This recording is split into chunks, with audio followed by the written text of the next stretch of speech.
सतगुरुदेव की जय हो। भगत समाज को मुंशी भूषण का सत्सा है। सतगुरुदेव जी के विरुद्ध चल रहे देशद्रोह एवं आतंकवादी गतिविधि में संलिप्तता का जैसे संगीन अपराधों के मुकदमों का विचारण में दिनांक 25/4/2025 को क्या क्या न्यायिक प्रक्रियाएं हुई तथा इस धारा के तहत कितने लोगों पर विचारण चल रहा है। दिनांक 25/4/2025 को इन धाराओं के तहत और किन किन लोगों पर आरोप गठित किया गया का विस्तृत जानकारी आप लोगों के बीच रखूंगा। इसके पूर्व मैं चाहूँगा कि आप मेरे YouTube चैनल SSM_सतलोक- को अवश्य सब्सक्राइब कर लें और साथ में लगे बेल को भी बजा लें ताकि मेरा हर वीडियो आपको आसानी से हासिल हो जाए। यदि आप इस वीडियो को प्रथम बार देख रहे हैं तो मैं चाहूँगा कि आप मेरे YouTube चैनल SSM_सतलोक- पर जाकर सभी वीडियो जो मैंने पिछले 11 वर्षों से हर मुकदमे की जितनी तिथियों पर जो भी न्यायिक प्रक्रियाएं हुई मैं प्रत्येक तिथि का आपके समक्ष रख चुका हूं। उन वीडियो को मेरे चैनल पर जाकर देख सकते हैं और जानकारी हासिल कर सकते हैं। गुरु जी के विरुद्ध जितने भी केस लगे हैं उसमें से कितने में रिहाई हुई एवं कितने में सज़ा हुई, क्या गुरु जी सज़ा के पात्र थे, क्या गुरु जी कोई अपराध कारित किए थे, अगर नहीं किए थे तो आज फिर उन्हें जमानत क्यों नहीं मिल रही है, उन्हें न्याय क्यों नहीं मिल रहा है, क्या न्यायालय इतना निष्ठुर हो गई है या गुरु जी के मौजिज शिष्य कहलाने वाले अपनी शान शौकत मान मर्यादा एवं राजनीतिक महत्वाकांक्षा को पूरा करने के लिए गुरु जी को जेल से बाहर आने देना नहीं चाहते हैं। इन सारी तथ्यों की जानकारी के लिए अवश्य पढ़ें ज्ञान अमृत एवं षड्यंत्र का 20 नामक पुस्तक और इसे पढ़कर सारी जानकारी हासिल करें। इस पुस्तक को मंगाने के लिए 99-315-92-093 पर कॉलिंग या व्हाट्सएप मैसेज के जरिए संपर्क कर सकते हैं। आपके पास आपके एड्रेस पर बाय पोस्ट पार्सल के माध्यम से पहुंच जाएगी। अब मैं दिनांक 25/4/2025 को हुई न्यायिक प्रक्रिया के संबंध में जानकारी रखता हूं। आपको पूर्व में मैंने वीडियो के माध्यम से बताया है कि हिसार विशेष न्यायालय में चल रहे बरवाला कांड में कुल 973 अभियुक्त बनाए गए हैं, जिसमें 2 भागों में वितरित करके विचारण किया जा रहा है। पार्ट ए में लिस्ट नंबर 2 में कुल 142 लोगों को रखा गया है जिस पर गंभीर प्रकृति का अपराध से संबंधित आरोप गठित है, जिसमें संतराम पाल जी महाराज भी हैं, किंतु अब दिनांक 25/4/2025 से इसकी संख्या में 3 और अभियुक्तों की वृद्धि हो गई है जो गंभीर प्रकृति के अपराध का आरोप का विचारण में शामिल हो गए हैं। इस तरह कुल 145 लोग हो गए। इस 145 में से 3 या 4 व्यक्ति मर चुके हैं। वे 3 अभियुक्त जिन पर दिनांक 25/4/2025 से गंभीर प्रकृति के अपराध से संबंधित आरोप का विचारण चलेगा वे हैं संजय उर्फ फौजी सन ऑफ अजीत सिंह उर्फ जीतू, ग्राम खानपुर कला, जिला सोनीपत, वर्तमान निवासी हाउस नंबर 2824 सेक्टर 29 रोहतक। यह गुरु जी का सांसारिक रूप में दामाद हैं जो मंजू का पति हैं। नीलम पुत्री श्री रामपाल, ग्राम धनाना, जिला सोनीपत। तीसरा है जसवीर उर्फ जगवीर सन ऑफ श्री भीम सिंह, ग्राम करसैला, जिला जिंद का हैं। उपरोक्त तीनों पर गंभीर अपराध के अंतर्गत आरोप गठित किया गया। मृतक व्यक्ति को छोड़कर अब केवल 143 लोगों पर गंभीर अपराध का आरोप है, जिसका विचारण चल रहा है। दिनांक 25/4/2025 को जो आरोप गठित की गई वह निम्नवत है। हालांकि न्यायालय ने कुल 30 ए हेड में चार्जशीट सबमिट किया है, किंतु मैं शॉर्ट में करके उसे 27 ए हेड में आप लोगों के समक्ष रख रहा हूँ। पहला, बलवा करने के उद्देश्य से विधि विरुद्ध जमाव करना या उसका सदस्य होना, जो धारा 147 भारतीय दंड विधान के तहत अपराध है। दूसरा, न्यायालय द्वारा जारी गिरफ्तारी वारंट दिनांक 5/11/2014, 10/11/2014 एवं 17/11/2014 को पुलिस द्वारा निष्पादित होने से रोकने के लिए समान उद्देश्य से घातक हथियार जैसे petrol bomb, double barrel gun, rifle, revolvers इत्यादि के साथ बलवा करना धारा 148 के तहत आरोप है। तीसरा, 18/11/2014 को पुलिस ऑफिसर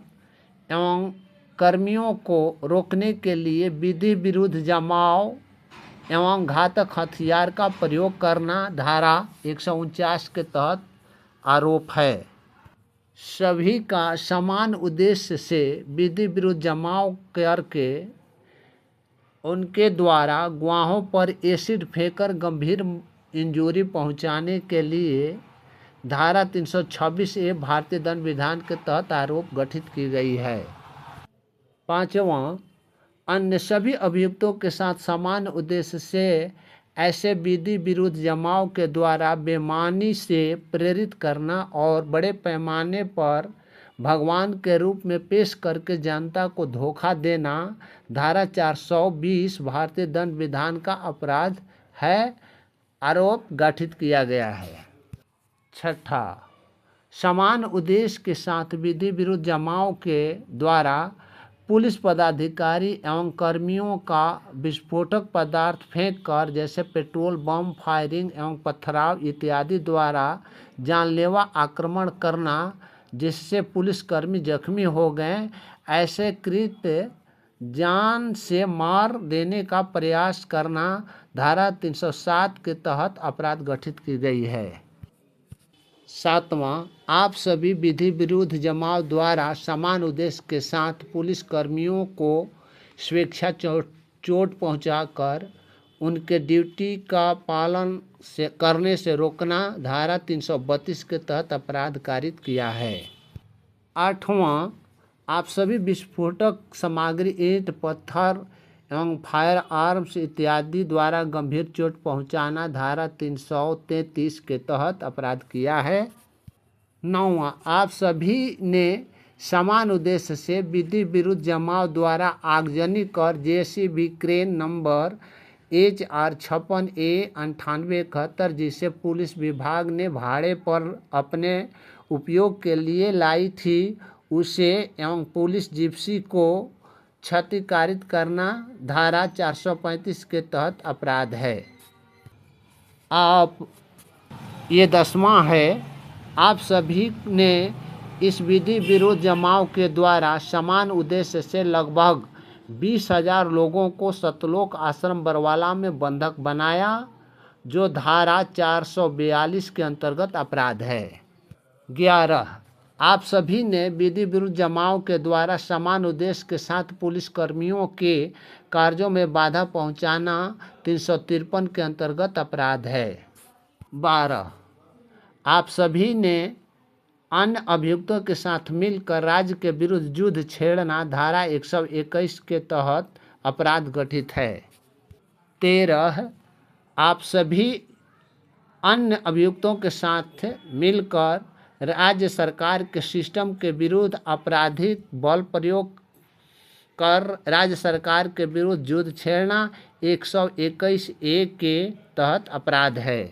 14, आप सभी अन्य अभियुक्तों के साथ मिलकर तथा यह जानते हुए कि कुछ व्यक्तियों द्वारा राज्य के विरुद्ध युद्ध छेड़ने हेतु आश्रम में विस्फोटक पदार्थ, आग्नेयास्त्र, बम, पेट्रोल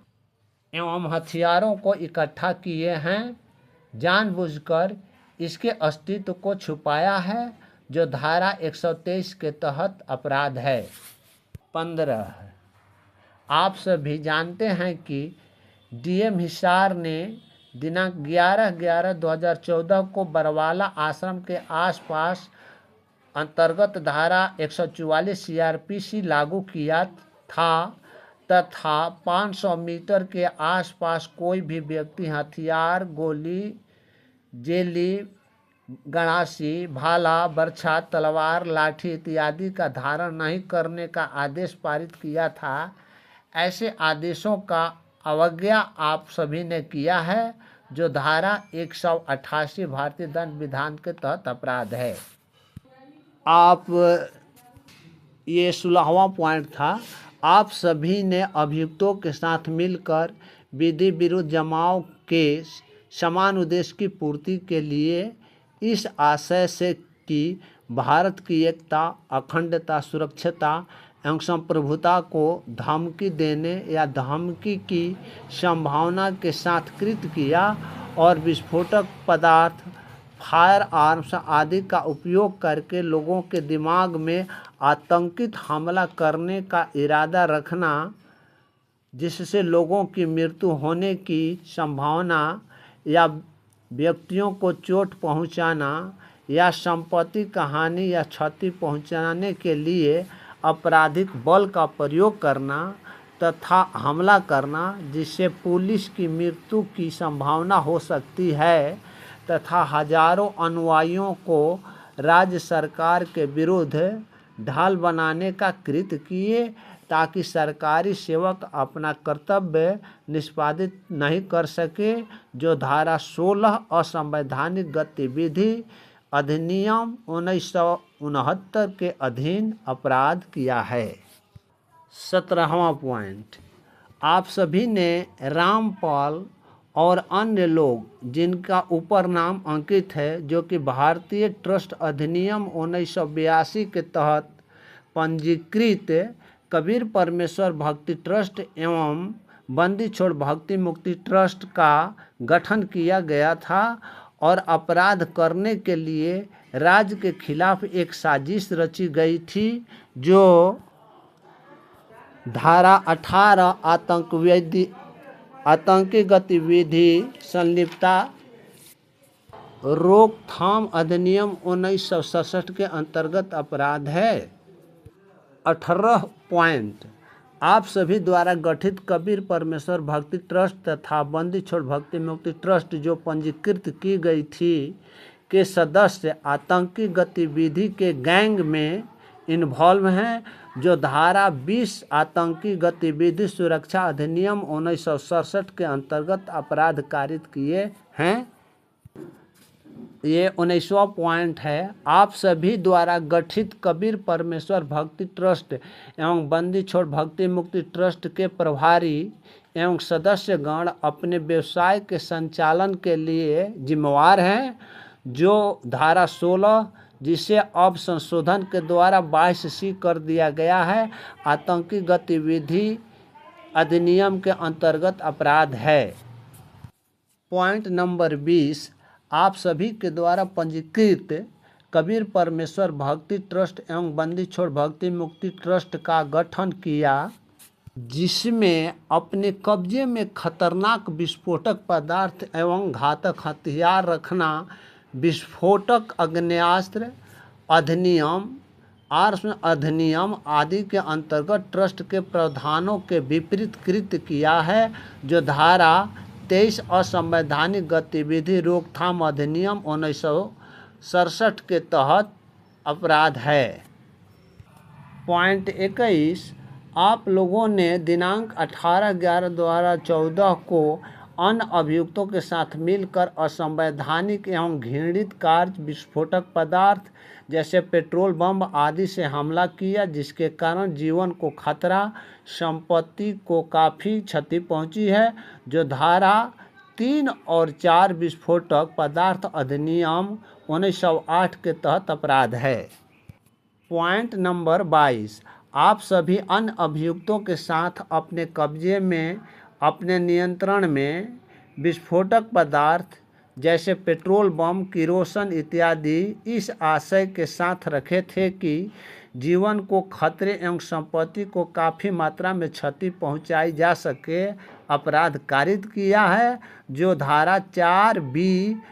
विस्फोटक पदार्थ अधिनियम 1908 के अंतर्गत अपराध है। आरोप गठित होने का 23वां पॉइंट है कि आप सभी अन्य अभियुक्तों के साथ शरारती कृत्य किया जिससे सार्वजनिक संपत्ति को क्षति पहुंची है, जो धारा 3 सार्वजनिक संपत्ति की क्षति सुरक्षा अधिनियम 1984 के अंतर्गत अपराध है। पॉइंट नंबर 24, आप सभी अन्य अभियुक्तों के साथ मिलकर शरारती कार्य एवं आगजनी एवं विस्फोटक पदार्थ से सार्वजनिक संपत्ति को क्षति पहुंचाई है, जो धारा 4 संपत्ति सुरक्षा अधिनियम 1984 के अंतर्गत अपराध है। पॉइंट नंबर 25 में उपरोक्त सभी धाराओं को इसमें एक साथ आरोप गठित किया है। इसके अंतर्गत दिनांक 18/11/2014 को आप सभी ने अन्य अभियुक्त के साथ सहमत होकर आपसी एग्रीमेंट के अनुसार अवैध साधनों द्वारा उपरोक्त सभी अवैध कृत्यों को एग्रीमेंट के अनुसरण में कृत्यों को किया, जो धारा 147, 148, 149, 186, 326A, 420, 307, 332, 333, 435, 342, 353, 121, 121A, 123, 188 भारतीय दंड विधान तथा धारा 16, 18, 20, 22C एवं 23 आतंकी गतिविधि रोकथाम अधिनियम 1967 एवं धारा 25, 27, 30 आर्म्स एक्ट एवं धारा 3, 4, 4B विस्फोटक पदार्थ अधिनियम एवं धारा 3, 4 सार्वजनिक संपत्ति का क्षति सुरक्षा अधिनियम 1984 के अंतर्गत अपराध किया है, जो मृत्यु, फांसी या आजीवन कारावास और रिगोरियस यानी कठोर कारावास की सजा दी जा सकेगी। पॉइंट नंबर 26, उपरोक्त धाराओं के साथ आईपीसी की धारा 120B जो षड्यंत्र एवं साजिश करने का है एवं धारा 114 जो अपराध किए जाते समय दुष्प्रेरक की उपस्थिति है, ये दोनों धाराएं उक्त अपराधों के साथ रेडविथ की जाएगी अर्थात पढ़ी जाएगी। पॉइंट नंबर 27, धारा 28 आर्म्स एक्ट अवैध हथियार बिना किसी अनुमति या बिना लाइसेंस का कब्जा में पाया जाना तथा धारा 27 अपने कब्जा में विभिन्न हथियार पाया जाना और उसका उपयोग आपके द्वारा हथियार की तरह किया जाना तथा धारा 30 आर्म्स एक्ट के प्रावधानों नियमों के उल्लंघन में विभिन्न हथियारों को कब्जे में पाया जाना अपराध की श्रेणी में है। इस तरह से 25/4/2025 को 3 अभियुक्तों के विरुद्ध ये अपराध गठित किया गया और यही अपराध संत रामपाल जी महाराज के विरुद्ध में आरोप गठित है। अब आप भगत समाज को सोचना है, समझना है कि उन्हें क्या करना है, क्या नहीं करना है, अपने गुरु के लिए आवाज़ उठानी है या नहीं उठानी है। मगर ये सत साहिब सेवा दल सदा अपनी आवाज़ें उठाते रहेगा राष्ट्रीय समाज सेवा समिति एवं षड्यंत्रकारियों के विरुद्ध में। इसी के साथ सत साहिब